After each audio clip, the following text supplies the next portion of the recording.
جی السلام علیکم آغا، محسن رضا کراچی سے سرچ کر رہا ہوں آغا۔ ایک میرے دو سوال ہیں۔ ایک تو یہ ہے کہ اہل سنت کے منہج میں بھی یہ ہے کہ جو شخص اپنے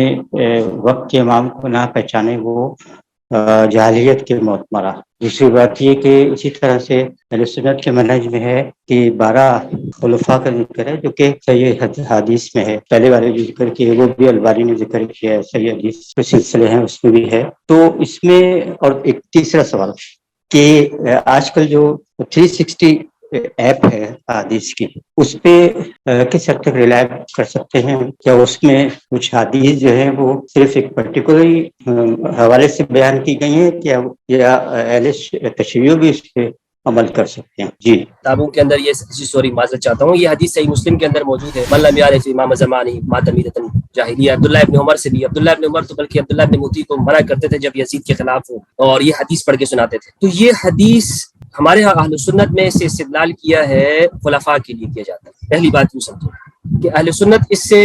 امامت کے وہ معنی مراد نہیں لیتے ہیں کہ جو ہمارے ہاں شیعہ اس سے مراد لیتے ہیں کہ اس سے مراد وہ کہ جو آپ کا دینی اور دنیاوی دونوں رہے، بلکہ خلیفہ ہی مراد لیتے ہیں، اور خلیفہ چاہے وہ کتنا ہی فاسق اور فاجر کیوں نہ ہو، یزید جیسا ملعون کیوں نہ ہو، وہ بھی اس میں آتا ہے، امام کے معنی میں آتا ہے۔ اور بلکہ ہمارے عقائد کی کتابوں میں یزید بھی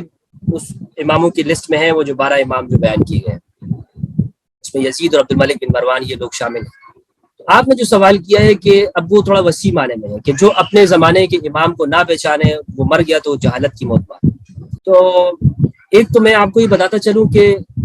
اگر ہم بالفرض اس کو اپنے زمانے کا امام آج دیکھیں تو ہمارے زمانے میں امام کیا ہے، تو اہل سنت کی منہج میں تو اگر یہاں پر ہمارے ہاں کوئی بھی حکمران ہو وہ اس میں شامل ہو سکتا ہے، لیکن اگر دینی نقطہ نگاہ سے دیکھیں، چونکہ اب تو دنیا میں ایک ایسا وقت آیا کہ اہل البیت علیہ السلام نے بھی جو ظاہری خلافت ہے اس سے کے مطالبے کے لیے اپنے آپ کو دستبردار ہو گئے۔ اس میں کوئی شک و شبہ نہیں ہے کہ جب امام زید علیہ السلام نے قیام کیا تھا تو جو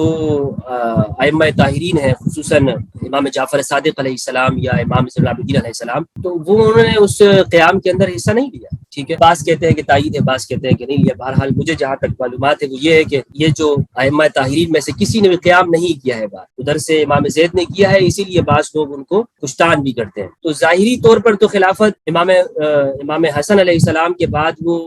اس طرح موجودہ طور پر ملی نہیں، تو رہ جاتی ہے وہ دینی امامت۔ اگر دینی امامت مراد ہے تو اس دینی، یعنی یہاں سے بھی ایک جو جہاں تک میں سمجھ رہا ہوں کہ شیعہ حضرات بھی اس سے صرف دینی امامت ہی سمجھ رہے ہوں، اور ہمارے ہاں اس میں اس کو ظاہری خلافت کو بھی امام کہہ دیا جاتا ہے۔ تو یہ جو امامت کا سلسلہ ہے نا، یہ درمیان میں اس طور پر اگر خلافت کے معنی میں لیا جائے تو ایک طور پہ ٹوٹا ہے، اس میں تسلسل نہیں رہا، اس میں تسلسل نہیں رہا۔ اصل میں جس معنی میں رسول اللہ صلی اللہ علیہ وسلم نے فرمایا تھا اس معنی میں امت نے حدیث ثقلین کو اجتماعی طور پر قبول نہیں کیا۔ اگر اجتماعی طور پر اس حدیث ثقلین کو قبول کیا جاتا تو شروع سے ہی یہ نہ یہ فرقے بنتے اور نہ یہ امامت و خلافت کے اتنے پیچیدہ مسائل اور فلسفے، یہ ساری چیزیں آتی۔ اب اس زمانے میں ہمارا امام کون ہے؟ اس زمانے میں ہمارا امام کون ہے کہ جس سے ہم رہبری حاصل کریں، جس سے ہم قرآن کی تعلیمات لے سکیں، اپنے مسائل حل کر سکیں۔ ٹھیک ہے، تو ہم تو حیران و سرگردہ ہیں، ہمارے سامنے تو اس کا یا تو یہی کہنا پڑے گا جناب ایک فاسق اور فاجر آدمی کو بھی ہم اس اہل سنت منہج کے اوپر رکھتے ہوئے اپنا امام مان لیں، اپنی دنیا و آخرت کو تباہ کر دیں۔ اور دوسرا ہمارے پاس آپشن یہ بچتا ہے کہ ہم کہیں کہ نہیں بھائی، امام ہمارے نزدیک صرف قرآن مجید ہے، اسی قرآن سے ہم نے رہنمائی حاصل کرنی ہے، اور یا پھر ہم شیعہ نقطہ نظر پہ چلے جائیں کہ جناب امام موجود ہے لیکن امام غائب ہے۔ صحیح ہے، تو یہ سچویشن ہے اس وقت، اس امت اسی جگہ پہ موجود ہے کہ شیعہ کے ہاں بھی امامت ہے، امام اس وقت موجود ہے، لیکن وہ امام بھی ان کے ہاں موجود نہیں ہے لیکن غائب ہے۔ اب اس غائب امام کے ساتھ تعلق کا کیا سلسلہ ہے، عام لوگوں کا کیا سلسلہ ہے، یہ پوری پھر ایک فلسفیانہ بحث ہے، اس میں بحث و مباحثے ہیں اور پیچیدہ چیزیں ہیں۔ اور وہ اس لیے میں عرض یہ کرنا چاہتا ہوں کہ جس طرح حدیث الثقلین ہے، حدیث الثقلین میں نبی صلی اللہ علیہ وآلہ وسلم نے فرمایا کہ آپ اپنا دین وہ قرآن مجید سے لیں اور اہل البیت علیہ السلام سے لیں، وہ ان کی۔ اب سوال یہ کہ ہم اہل بیت سے کیسے لیں؟ میں تو اس چیز کو مانتا ہوں کہ اگر آج مجھے امام علی کا ایک موقف مل جاتا ہے یا کسی مسئلے میں مجھے فاطمہ الزہرا علیہ السلام کا موقف نظر آ جائے تو میرے لیے خوش قسمتی یہ ہوگی کہ میں ان کی فقہ کے اوپر عمل کرتے ہوئے، ان کے مسلک پہ عمل کرتے ہوئے میں اپنی زندگی گزار دوں، بجائے اس کے کہ میں کسی رشین یا ایرانی فقیہ کے مسلک کے مطابق میں اپنی زندگی کو گزارتا ہے۔ میرا تو اس سلسلے کے حوالے سے یہی موقف ہے میرے بھائی کہ حدیث ثقلین ہمارے لیے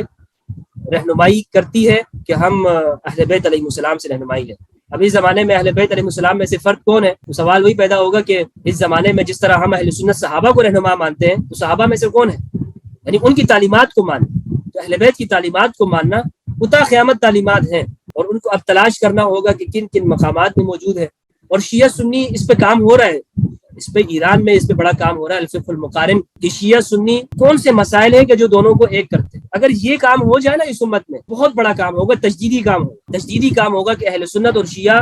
وہ کس جگہ میں اہل بیت کے اوپر متفق، وہ کون سے مسائل ہیں کہ جو سنیوں میں اہل بیت سے لیے گئے ہیں لیکن اس کا نام نہیں لیا گیا، کیونکہ خوف کا زمانہ تھا نا، وہ ڈر کا زمانہ تھا، وہ ایسا زمانہ تھا کہ علی نام رکھنا جرم تھا، وہ مسئلہ تو وہ علی کا بیان کرتے تھے لیکن نام نہیں لیتے تھے۔ یہ اس پہ کام ہو رہا ہے انشاءاللہ، اور میں سمجھتا ہوں کہ یہ کام اگر آ جائے گا تو یہ بہت سارے اختلافات ختم ہو جائیں گے۔